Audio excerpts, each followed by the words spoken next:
जबलपुर के करमेता क्षेत्र की एक जमीन को लेकर बड़ा विवाद सामने आया है। संदीप जैन और नीरज सोनी ने करमेता निवासी मनीष त्रिपाठी पर एक ही प्लॉट को कई लोगों को बेचने का आरोप लगाया है। शिकायतकर्ताओं का दावा है कि वर्ष 2022 में बेची गई जमीन दोबारा 3 अन्य लोगों के नाम रजिस्ट्री कर दी गई और अब उसी प्लाट का फिर से सौदा किया जा रहा है। उनका आरोप है कि संबंधित जमीन का कुछ हिस्सा सरकारी भूमि निकला, जिसके कारण उन्हें परेशानियों का सामना करना पड़ा और उल्टा उनके खिलाफ कार्रवाई की गई। पीड़ितों ने यह भी आरोप लगाया है कि पिछले 4 वर्षों में मनुताल थाना, एसपी कार्यालय, आईजी कार्यालय और सीएम हेल्पलाइन सहित कई जगह शिकायत करने के बावजूद कोई ठोस कार्रवाई नहीं हुई। उनका कहना है कि बुधवार को रेसिडेंसी होटल के सामने कथित रूप से हो रहे नए सौदे की जानकारी मिलने पर उन्होंने मनीष त्रिपाठी को पकड़कर ओमती थाने पहुंचाया। शिकायतकर्ताओं ने आरोपी पर राजनीतिक संरक्षण मिलने तथा करोड़ों रुपए के लेन देन की जांच नहीं होने का भी आरोप लगाया है। हालांकि इन सभी आरोपों की स्वतंत्र रूप से पुष्टि नहीं हो सकी है और मामले में पुलिस की जांच एवं आरोपी का पक्ष सामने आना शेष है।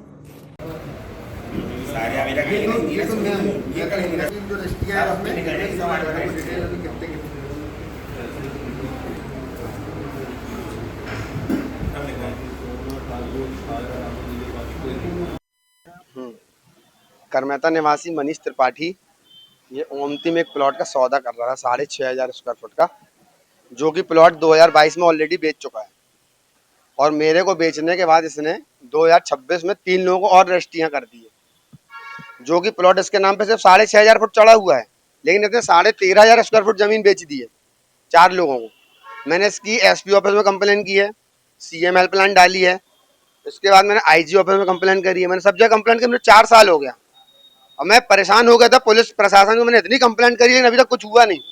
आज इस व्यक्ति ने फिर 6,500 स्क्वायर फुट की प्लॉट का सौदा किया किसी अन्य व्यक्ति से। ये अभी हमने इसको ओमती थाने लेके आए हैं, क्योंकि तो ओमती थाने के अंतर्गत एरिया में बैठ के इसने प्लॉट की सौदा करी है। 50,000 रुपए का इसने चेक ले लिया है ना, और मैंने उसको आज रंगे हाथों पकड़ा है।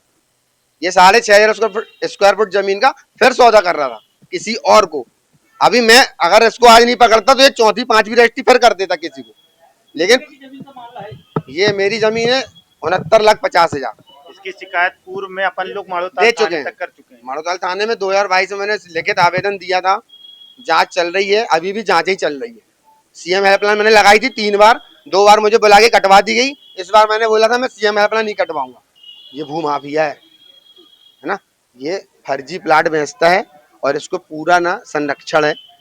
किसके कहने पे कर रहा है, किसको पैसा दे रहा है, इसके अकाउंट में करोड़ों रुपए आ रहा है, लेकिन जांच नहीं हो रही उसकी। मनीष त्रिपाठी करमेता का। एक्चुअल में मेरे बहुत बड़े भाई, खास हमारा पारिवारिक रिश्ता है मयूर सोनी जी से, नीरज सोनी। इन्होंने प्लॉट बेचा था 6,500 स्क्वायर फीट अपनी जमीन बताकर, उसमें से 4,500 एक बार और 4,050 एक बार, ऐसे करके इन्होंने 450 स्क्वायर फीट उसको टोटल जमीन बेची। और उसके बाद जब हम वहाँ जमीन में जो जमीन दिखाई थी वो जमीन निकल गई टोटल सरकारी, और उस पर हमारे ऊपर भूमाफिया का केस लगा दिया गया, हमको भूमाफिया घोषित कर दिया गया। जब हमने मनीष त्रिपाठी से संपर्क करने की कोशिश किया तो इन्होंने जान से मारने की धमकी दी कि बोले यहाँ आना नहीं, यहाँ घुसोगे तो मार डालेंगे, इस तरह के उनके शब्द थे। उसके बाद हम लोगों ने उस बात को छोड़ दिया।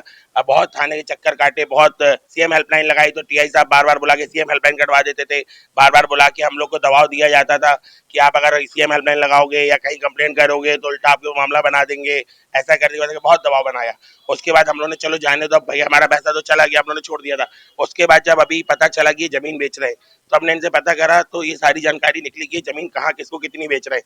जब हमने इनके बारे में रजिस्ट्री निकाली तो पता चला कि इन्होंने उसी जमीन को 3 बार बेच चुके हैं। मतलब जिस आदमी के पास 6,500 स्क्वायर फीट जमीन थी वो 13,500 भी बेच चुका है, और आज वो जिसका सौदा कर रहे थे वो 6,500 स्क्वायर फीट फिर थी।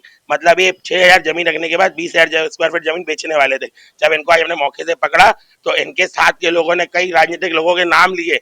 मैं नाम तो जाकर नहीं कर सकता क्योंकि मुझे व्यक्तिगत की बुराई नहीं करना है, लेकिन उससे ये पता चलता है कि इनके पास राजनीतिक संरक्षण बहुत बड़ा है और जो लोग इनके साथ लगे हुए हैं वो सब दबाव बनाए हुए थे प्रशासन पर, इसलिए आज तक हमारी कंप्लेंट नहीं लिखी गई। अब जो 3 लोगों के साथ रजिस्ट्री करी है अब वो भी हमारी तरह चप्पल खींचेंगे और दर दर भटकेंगे, कोई सुनने वाला नहीं होगा क्योंकि प्रशासन आके बंद करके बैठा है।